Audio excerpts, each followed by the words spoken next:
going to pause it there. So there's a little bit of a chat there between First Officer Murdoch and Second Officer Lightoller about, have you seen those binoculars for the lookouts? And the Second Officer Lightoller says, I haven't seen them since Southampton.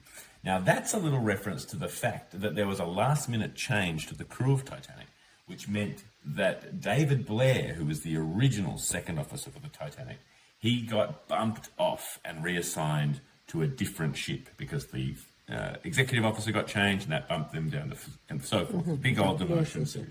Now,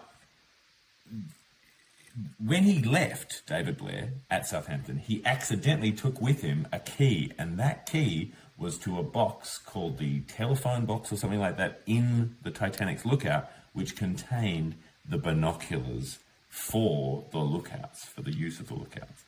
And during the inquiry, one of the lookouts, Frederick Fleet, he said that if he had had binoculars, he probably would have been able to see the iceberg earlier.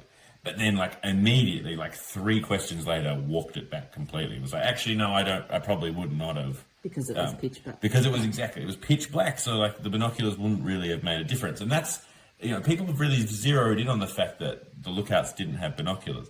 But even if they had binoculars, what's crazier is that it was not standard practice for lookouts to use binoculars. Then why were they called the lookout binoculars? They just had them there in case they, I guess they wanted to look at some seagulls or something. I really don't know. It was not the standard practice, at least in the evening, at night time, was not to use binoculars, to use the naked eye, and instead they would then telephone to the bridge and report that there's something there, and the bridge would use their binoculars to then confirm the sighting. And that's something that most people don't know, is that the officers themselves of the Titanic had their own binoculars. So there were lots of pairs of binoculars on the Titanic. It's just that one pair was inaccessible due to somebody being bumped off the Titanic and taking the key with him.